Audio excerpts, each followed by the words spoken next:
This is a scholarly but entertaining theatrical reading done in a lighthearted manner. The dialogue you're about to hear consists entirely of direct quotations from Einstein and Thoreau and illustrates the parallels between the thinking of these legendary men. Tonight, Connie Baxter Marlow hosts Mystics, Alive and Well, with guests Dr. Albert Einstein, played by Andrew Cameron Bailey, and Henry David Thoreau, played by Gary Goodhue. Enjoy the show. Enjoy the show. Hello, I'm Connie Baxter Marlow, and welcome to Mystics Alive and Well. We're so happy you could join us alive in the studio tonight. And welcome all you folks out there in cyberspace. We're glad you could join us here at Sunrise Ranch in Loveland, Colorado. And I have two honored and respected guests here with me tonight. You know much about them as they have brought many gifts into our lives from the lives they lived. Welcome, Dr. Albert Einstein and Henry David Thoreau. Thank you for honoring me again with this interview on your show with Dr. Einstein. Methinks 'tis a most marvelous thing to be here. And Dr. Einstein, it is a pleasure to see you again. And wonderful to be here again at Sunrise Ranch this evening.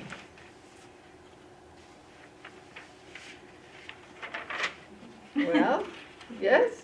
Yes. Indeed. It's an intentional community, much like the one your friend Bronson Alcott brought to the Transcendentalists in the 1840s. And I would say, good evening, Connie. Good evening, Henry. And to each of you, good evening. I am pleased to return to Sunrise Ranch, and I must add one moment to the script here. Please realize that I was supposedly a great scientist. He is definitely a great thinker. But this young lady has created a beaming technology that I believe she got from was it Star Trek? Star Trek. So, she says, so here we are. And I must warn you that sometimes the most difficult aspect of the entire beaming process has to do with this mustache. The last time, it fell off halfway through, and the time before that, it didn't even arrive at the beginning because he couldn't find it. So, good evening, everybody. Yes, it's so great to have you two back on the show again. In our previous show, we explored how your lifelong mystical experiences informed your lives, and how this expanded experience of reality led you to become game changers for your time and for all time. We discussed your views on government, education, war, and racism, as well as the role of intuition, universal law, and higher conscience in solving the dilemmas we face in those arenas. Tonight, we will explore your views on science and the cosmic order. I have invited you to join me on Mystics Alive and Well because it is my understanding that you both saw and experienced an expanded reality beyond that experienced by most of us. And this informed how you lived your lives day to day. You each stood up for what you believed in and stood out as exemplary people, sharing your insights and modeling a way of life outside of the norm of your times. We think of mystics as people, as ascetics who live in caves, drink nothing but water, and explore and contemplate the beyond. We think of them as someone other than ourselves. I would like to introduce you to two everyday mystics, these who led extraordinary lives and who changed the world by applying their expanded vision to their choices as to how they lived and responded to the issues of their times. The underlying thesis of this show is that every human being is an embodiment of a larger force and has the capacity to connect with that force and through personal choice bring inspired action to pass in everyday life and transform the world as we know it. As an exercise, I would like to ask you to turn to the person next to you and look in his or her eyes and say, "I see a force greater than each of us when I look in your eyes." I see a force greater than each of us when I look in your eyes. I acknowledge you as a unique aspect of that force. I acknowledge you as a unique aspect of that force. There. Now we are on common ground with each other and with the two men we are going to experience tonight, Henry David Thoreau and Dr. Albert Einstein, two mystics who changed the world. Mystics, you ask? A pencil maker? A land surveyor? A patent clerk? A teacher? A recluse? A physicist?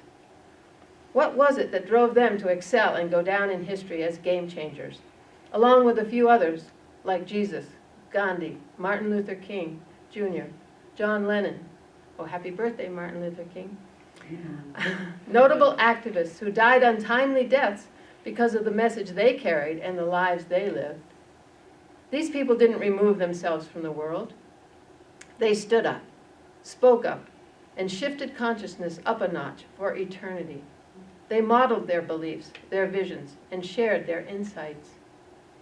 Henry, you have often been quoted as saying, "If a man does not keep pace with his companions, perhaps it is because he hears a different drummer. Let him step to the music which he hears, however measured or far away." The mystic hears a different drummer. He sees from a different point of view. He resonates to a different frequency. The station he is tuned in is sending messages of unity, freedom, peace, harmony, individual autonomy, service, and abundance.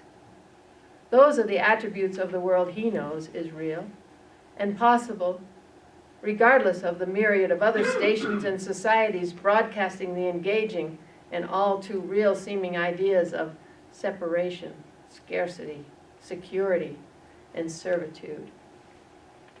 I would like to propose that everyone has the capacity to tune into the mystic's frequency. We can choose which station we turn the dial of our attention to. For some, it will come as a revelation or epiphany, a sudden aha moment, like the switching on of a light. For others, it will take years of practice and daily attention. Others are born with the awareness and spend their lives reconciling their inner and outer selves.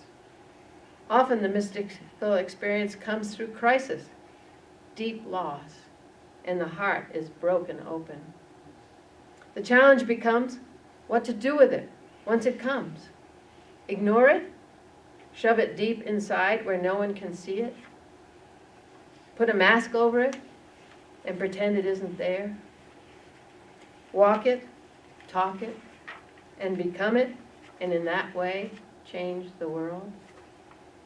Now, Henry and Dr. Einstein, please tell us a little about how you first realized there was something greater than you at work in your lives. A wonder of this kind I experienced as a child of 4 or 5 years, when my father showed me a compass, that this needle behaved in such a determined way, did not at all fit into the kinds of occurrences that could find a place in the unconscious world of concepts. I can still remember, or at least I believe I can remember, that this experience made a deep and lasting impression upon me. Methinks my present experience is nothing. My past experience is all in all. I think that no experience which I have today comes up to or is comparable with the true experiences of my boyhood. And not only this is true, but as far back as I can remember, I have consciously referred to the experience of a previous state of existence. For life is a forgetting, etc. Fortunately, methought, nature developed as I developed, and grew up with me. My life was ecstasy. In youth, before I lost any of my senses, I can remember that I was all alive and inhabited my body with inexpressible satisfaction. Both its weariness and its refreshment were sweet to me. This earth was the most glorious musical instrument, and I was audience to its strains. To have such sweet impressions made upon us, such ecstasies begotten of the breezes. I can remember how I was astonished. I said to myself, I said to others, there comes into my mind such an indescribable, infinite, all-absorbing, divine, heavenly pleasure, a sense of elevation and expansion, and I have naught to do with it. I perceive that I am dealt with by superior powers. This is a pleasure, a joy, an existence which I have not procured myself. I speak as a witness on the stand and tell what I have perceived. The morning and the evening were sweet to me, and I led a life aloof from society of men. I wondered if mortal had ever known what I knew. I looked in books for some recognition of a kindred experience, but strange to say, I found none. Indeed, I was slow to discover that other men had had this experience, for it had been possible to read books and to associate with men on other grounds. But the maker of me was improving me. When I detected this interference, I was profoundly moved. For years, I marched as to music, in comparison with which the military music of the streets is noise and discord. I was daily intoxicated, and yet no man could call me intemperate. With all your science, can you tell how it is and whence it is that light comes into the soul? So, you both had boyhood experiences or realizations that influenced the unfolding of your lives.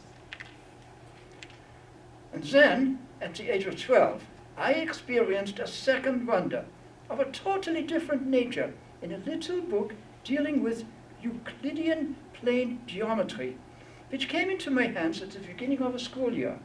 The assertions of geometry and lucidity and certainty made an indescribable impression upon me, and I began to see everything as geometric shapes.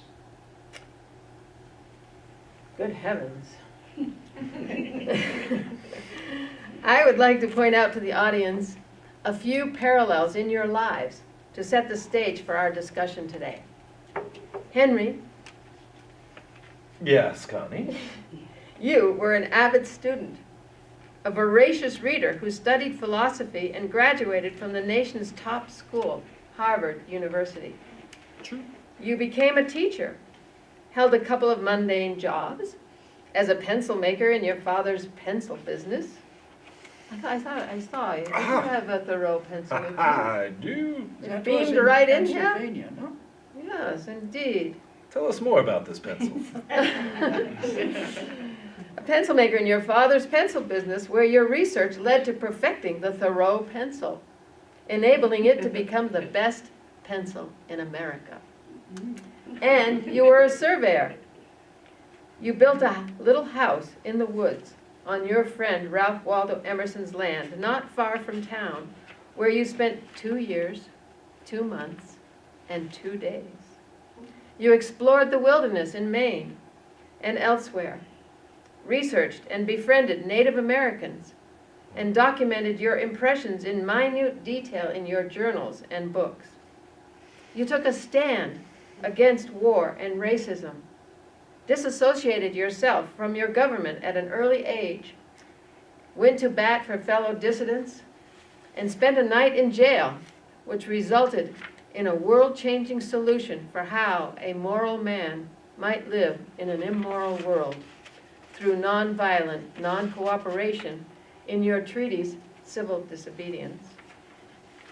Every word you uttered, every move you made has become a model and inspiration for the generations that followed.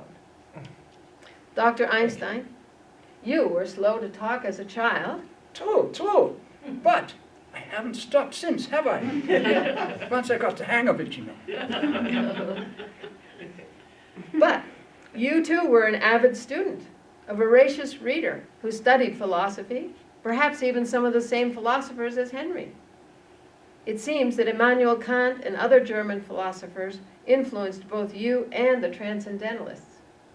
Interestingly, your father had a factory that provided you with an opportunity to explore the workings of electricity and electromagnetism.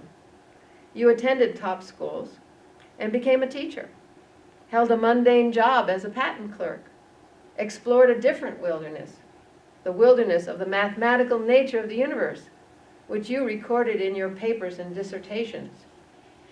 You too took a stand against war and racism, gave up your German citizenship twice, once at an early age and again as an adult.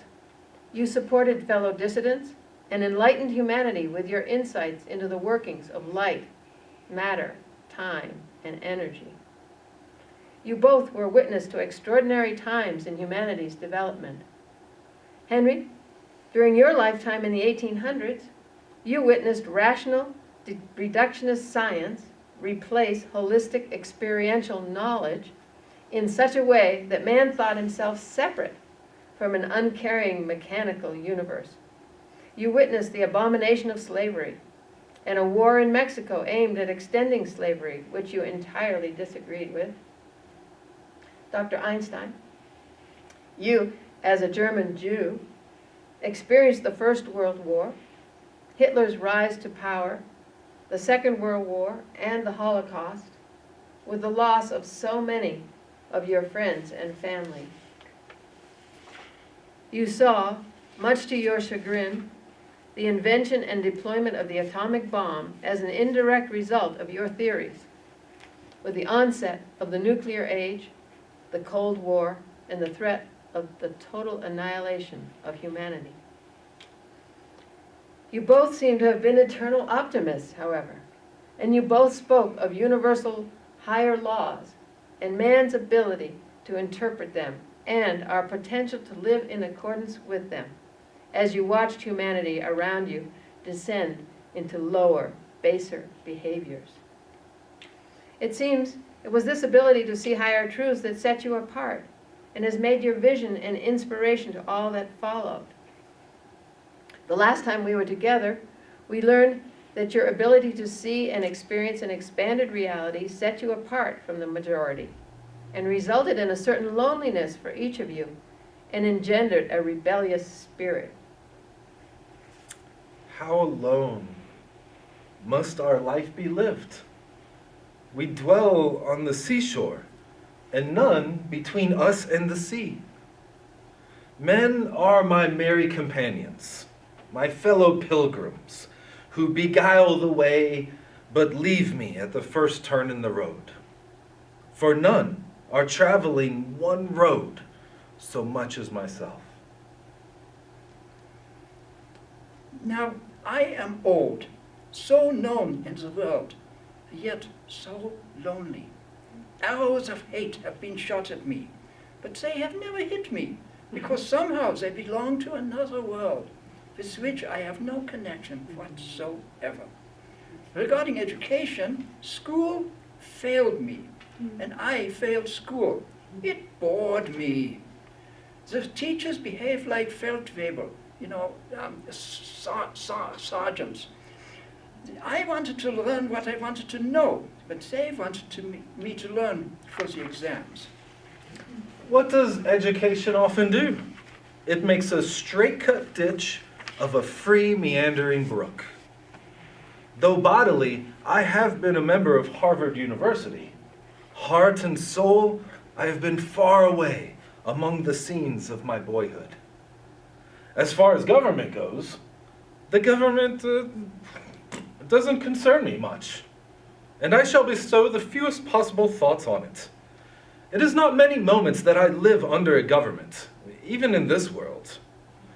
If a man is free of thought, free of fancy, free of imagination, then that which is not, never for a long time appearing to be to him, unwise rulers or reformers cannot fatally interrupt that man.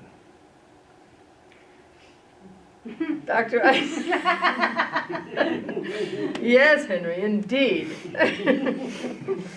Dr. Einstein, you gave up your German citizenship when you were 16 to avoid mandatory military service and became stateless for 5 years. You subsequently became a Swiss citizen for the rest of your life, with dual citizenship in Germany for a bit, until you renounced it a second time and became an American citizen in 1933, when Hitler became Chancellor of the Third Reich and signed the Concord with the Catholic Church. In your lifetime, you have experienced government out of control to the extreme, with the potential of total annihilation of life looming on the horizon, and have some definite ideas for a solution. In 1946, you wrote a public letter to the United Nations advocating the establishment of a world government. What is your vision of a world government? Could you share this with us?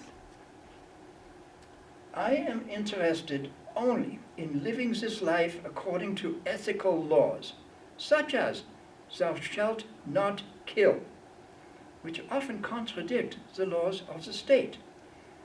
There is no security and no peace unless we have a supranational government. We must liberate ourselves from what we have inherited of antisocial and destructive tendencies.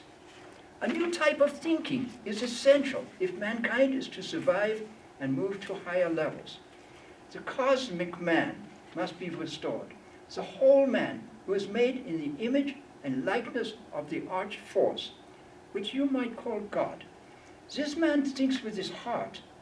There is an order in the universe, a cosmic order, and humans have the possibility of understanding this.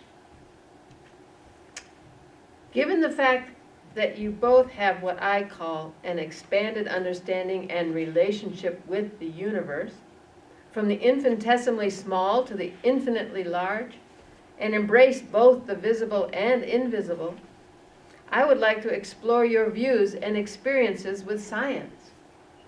Something that you, Dr. Einstein, revolutionized with your lifelong commitment to seeking order in the universe, long after Henry had left the scene. It seems that through each of your lives and work, we witness an upward spiral of humanity's understanding of the nature of the universe, which is the goal of both religion and science. You brought science back from the reductionism of Newton and Descartes to an understanding of the warping of space-time relative to the observer, giving rise to quantum science, which today is bringing in a radically new paradigm with humanity's unfolding realization of the power of our minds in a conscious, interconnected universe. Something the indigenous peoples of the world have known and experienced for millennia. Both you, Henry, and the indigenous peoples see that it is through nature that humanity can come to, as you say, read the mind of God or Creator, and discover the workings of universal laws, the understanding of which would allow humanity to realize its highest potential and walk in balance with all of creation. I am not interested in what God looks like, but in how the world he created looks. I can read the thoughts of God from nature. The laws of creation interest me, and not whether God is made in the image of man with a long white beard and has a son. I am part of infinity. I see everything in specie aeternitatis. Excuse me? My Latin is atrocious. What that means is from the perspective of eternity. Wow. My profession is to be always on the alert to find God in nature, to know his lurking places, to attend all the oratorios, the operas in nature. In the midst of this labyrinth, let us live a thread of life. We must act with so rapid and restless a purpose in one direction that our vices will necessarily trail behind. The laws of the earth are for the feet, or the inferior man. The laws of heaven are for the head, or superior man. The latter are the former sublimed and expanded, even as the radii from the earth's center goes diverting into space. Indeed. Henry, you have been called a poet naturalist because you integrated your mystical connection with nature and your scientific explorations in your writings that many believe inspired today's science of ecology and the environmental movement, neither of which, it seems, actually resonate at the depths of insight that you experienced. Wisdom does not inspect, but behold. We must look a long time before we can see. The true man of science will know nature better by his finer organization. He will smell, taste, see, hear, feel better than other men. His will be a deeper and finer experience. We do not learn by inference and deduction and the application of mathematics to philosophy, but by direct intercourse and sympathy. It is with science as well as with ethics. We cannot know truth by contrivance and method. The most scientific will still be the healthiest and friendliest man, and possess a more perfect Indian wisdom. So, there is in fact no science which does not emanate from the mysterious. Every thinking person must be filled with wonder and awe just by looking up at the stars. The laws of nature are science, but in an enlightened moment, they are morality and modes of divine life. Science is never finished because the human mind only uses a small portion of its capacity, and man's exploration of his world is also limited. If we look at this tree outside, whose roots search beneath the pavement for water, or a flower which sends its sweet smell to the pollinating bees. You see, I can get poetic as well. Or Bring even it, our Albert. own selves. He missed his calling. He should have been a mathematician. Even our own selves and the inner forces that drive us to act, we can see that we all dance to a mysterious tune. And the piper who plays this melody from an inscrutable distance, whatever name we give him, creative force or God, escapes all book knowledge. A couple of poets we have here. So, Dr. Einstein, you might disagree with Henry, as it seems you are saying there is a reality beyond experience that somehow our reason will somehow discover and interpret through mathematics. What Henry is perhaps calling contrivance and method. It is up to each one of us to also acquire knowledge independently of experience. If you think in pure thoughts, then you can comprehend reality. Experience may help, but you are endowed with enough reason to extend physical reality without experience. Behind this visible solar system are many invisible ones. But you don't have to go there in order to know this. One must not think in terms of truth when one sees an object. For truth is a concept that exists only in thought and is expressed in sentences because sentences deal with concepts. You must first make contact with reality, then form an intelligent picture of it by building a theory around it. First you observe, then you give substance to what you observe by means of mathematics. In this sense, what is real becomes true.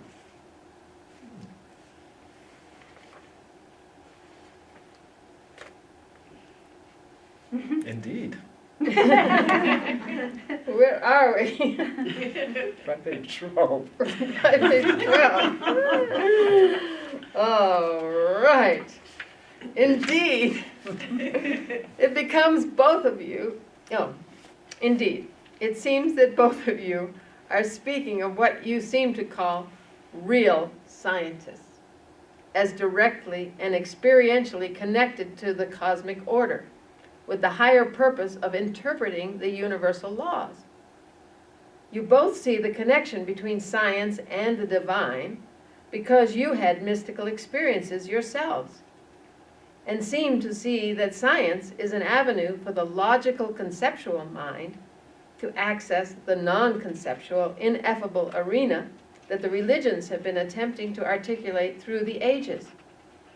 You see the higher purpose of science, as well as the importance of religion.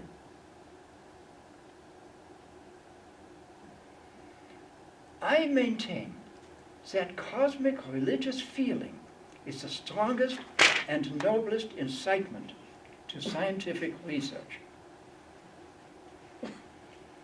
Religion and science go together. Science without religion is lame, and religion without science is blind. They are interdependent and have a common goal, the search for truth. Hence it is absurd for a religion to proscribe Galileo or Darwin or other scientists. And it is equally absurd when scientists say there is no God. The real scientist has faith, which does not mean that he must subscribe to a creed. Without religion, there is no charity. The soul given to each of us is moved by the same living spirit that moves the universe. Henry, your theories and methods brought in the importance of relationship between the observer and the observed, one of the central principles of quantum science. You were a century and a half ahead of your time. I think that the man of science makes this mistake, and the mass of mankind along with him, that you should coolly give your chief attention to the phenomenon which excites you as something independent of you, and not as it is related to you. The most important fact is its effect on me. He thinks that I have no business to see anything else but just what he defines the rainbow to be. I find it is not rainbows themselves with which the men of science deal that concern me. The point of interest is somewhere between me and the rainbows. Dr. Einstein, you decry the specialization and objectivization of science that has separated the scientist from his internal connections to the cosmos, which seems you feel communicates with us through our intuition, our conscience. Every serious scientific worker is painfully conscious of this involuntary relegation to an ever-narrowing sphere of knowledge, which is threatening to deprive the investigator of his broad horizon and degrade him to the level of a mechanic. We have all suffered under this evil without making any effort to mitigate it. Man is what he thinks, not what he does. The basis of true thinking is intuition. This is what makes me abhor our present-day school system. They split each science into several categories, and yet truth is only attained by a totality of experience. I was never attracted by specialization. I always wanted to know nature, creation itself. The mystery of life attracted me. My religion is to use my thinking faculties as much as I can to know what seems unknowable. Have you ever stopped to consider that reading books or gathering facts has never led to any scientific discovery? Intuition is the prime factor in our achievements. Knowledge does not come to us in details, but flashes of light from heaven. If one listens to the faintest but constant suggestion of his genius, which are certainly true, he sees not to what extremes or even insanity it may lead him. And yet, that way, as he grows more resolute and faithful, his road lies. The faintest assured objection which one healthy man feels will at length prevail over the arguments and customs of mankind. No man ever followed his genius till it misled him. You two are both testaments to that fact. Dr. Einstein, how long did you work on your famous formula, E=mc²?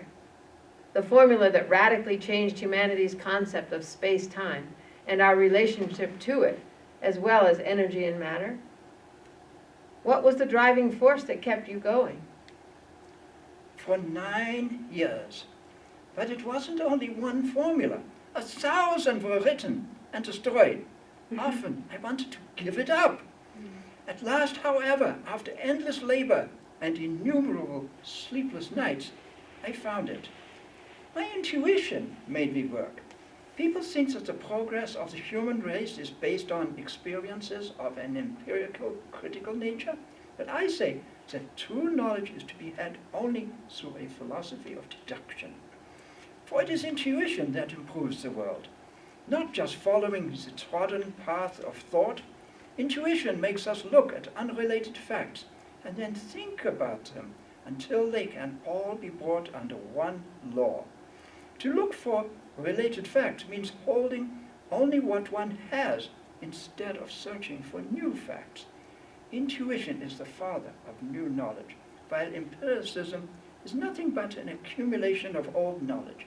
Intuition, not intellect, is the open sesame of yourself. One never goes wrong following his feeling.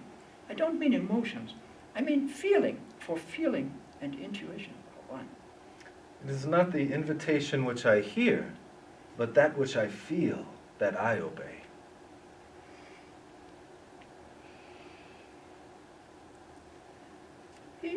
All more or less in the same way.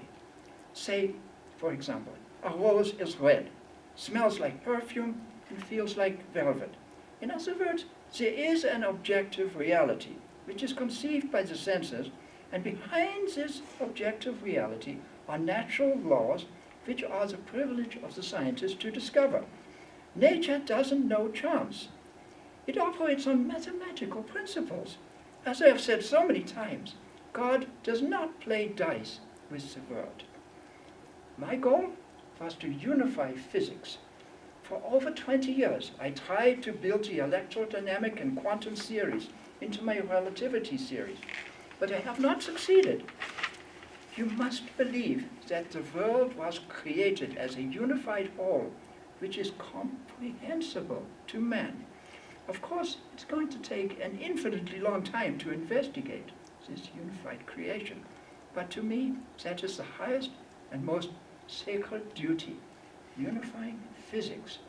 Simplicity is the criterion of the universe. Well, Dr. Einstein, you'll be fascinated to know that there is some breakthrough science unfolding as we speak, which is using the innate genius of mathematics to give us a revelatory picture of the laws that govern the universe, and explains through cosmometry, the geometry of the cosmos, humanity's pivotal place in all of creation. I am a link in the scientific chain. My students will carry on where I left off. Henry, You too sense the unified wholeness of the cosmic order and the scientist's place in interpreting it, but decry specialization in the systems of objective analysis that have separated us from our interconnectedness to it. I deal with truths that recommend themselves to me, please me, not those merely with which some system has voted to accept. Science is inhuman. Things seen with a microscope begin to be insignificant. So described, they are monstrous, as if they should be magnified 1,000 diameters. Suppose I should see and describe men and houses and trees and birds as if they were 1,000 times larger than they are. With our prying instruments, we disturb the balance and harmony of nature. The secretary of the Association for the Advancement of Science requests me, as he probably has thousands of others, by a printed circular letter from Washington the other day, to fill the blank against certain questions, among which the most important one was what branch of science I was specifically interested in. I felt that it would be to make myself the laughing stock of the scientific community to describe, or attempt to describe, to them that branch of science which specifically interests me, inasmuch as they do not believe in a science which deals with the higher law. So I was obliged to speak to their condition, and describe to them that poor part of me which alone they can understand. The fact is, I'm a mystic, a transcendentalist, and a natural philosopher to boot. How absurd that though I probably stand as near to nature as any of them, and am by constitution as good an observer as most, yet a true account of my relation to nature should excite their ridicule only. If it had been the secretary of an association of which Plato or Aristotle was president, I should not have hesitated to describe my studies at once, and particularly. The skeleton, which at first produces only a shudder in all mortals, becomes at last not only a pure, but a suggestive and pleasing object to science. The more we know of it, the less we associate it with any goblin of our imagination. The longer we keep it, the less likely it is that any such will come to claim it. We discover that only spirit which haunts it as a universal intelligence, which has created it in harmony with all nature. Science never saw a ghost, nor does it look for any, but it sees everywhere the traces, and itself the agent of a universal intelligence. You both speak of science's relationship to this universal intelligence, or what religion calls God, a connection that seems to have been long lost in the 20th and 21st centuries as scientism forces all aspects of humanity's endeavors and perceptions into the box of the reductionist scientific paradigm, discounting anything that cannot be proven by the scientific method. But the true scientist is possessed by the sense of universal causation. The future to him is every bit as necessary and determined as the past. There's nothing divine about morality. It is a purely human affair. His religious feeling takes the form of a rapturous amazement at the harmony of natural law, which reveals an intelligence of such superiority that, compared with it, all the systematic thinking and acting of human beings is an utterly insignificant reflection. This feeling is the guiding principle of his life and work, insofar as he succeeds in keeping himself from the shackles of selfish desire. It is beyond question closely akin to that which has possessed the religious geniuses of all ages. We fancy that this din of religion, literature, and philosophy, which is heard in pulpits, lyceums, and parlors, vibrates through the universe and is as Catholic a sound as the creaking of the earth's axle. But if a man sleeps soundly, he will forget it all between sunset and dawn. It is the 3-inch swing of a pendulum in a cupboard, which the great pulses of nature vibrates by and through each instant.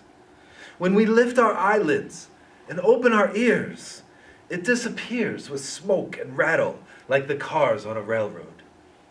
When I detect a beauty in any of the recesses of nature, I am reminded by the serene and retired spirit in which it requires to be contemplated. The contemplation of contemplated, of the inexpressible privacy of a life. How silent and unambitious it is. The beauty there is in mosses, must be considered from the holiest, quietest nook. What an admirable training is science for the more active warfare of life. Indeed, the unchallenged bravery which these studies imply is far more impressive than the trumpeted valor of the warrior. We are out of time. What? You said the Good heavens, intermission. we just got here. I know, Welcome we just back. got here. We better start again. I'm wondering if each of you would like to leave a parting thought with our audience tonight. Something they might carry with them as they return to their lives.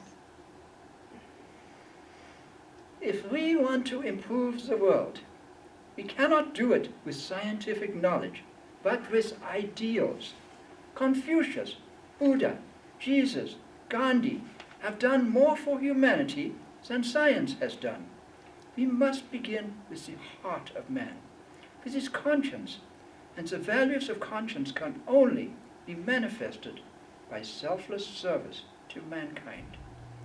The ancients knew something which we seem to have forgotten.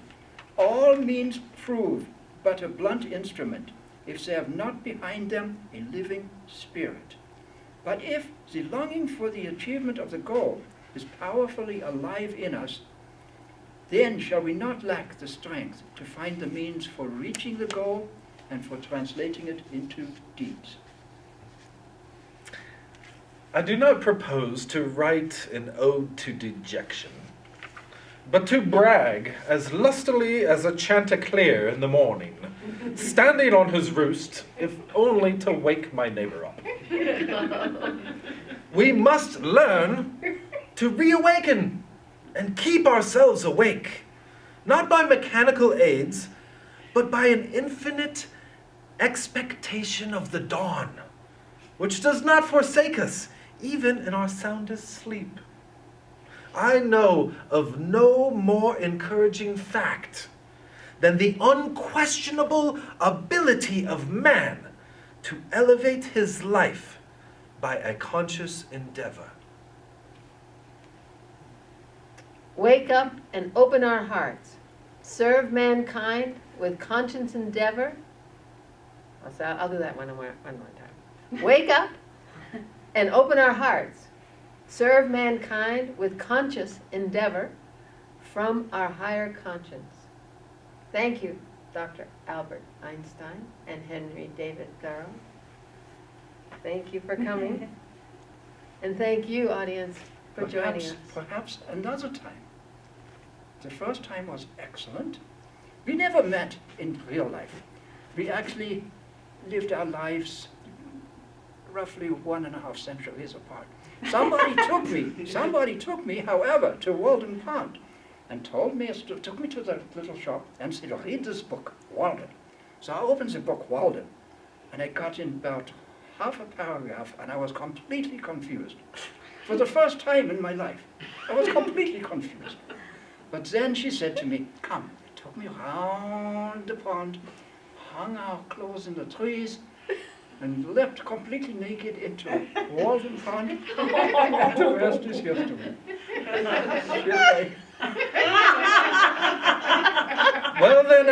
we're not that as different as you think. You know not how many times I've went swimming nakedly through that English Channel. No, not. Thank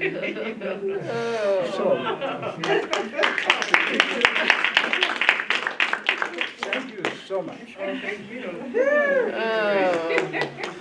Now for the beaming technology to take us back to our home time frames. If everybody put huge smiles in the face, that is the word the beam. You see, the beam comes from the face, a smile of everyone beams.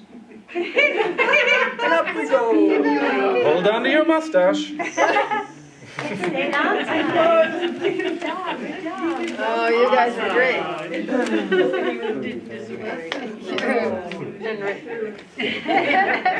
great.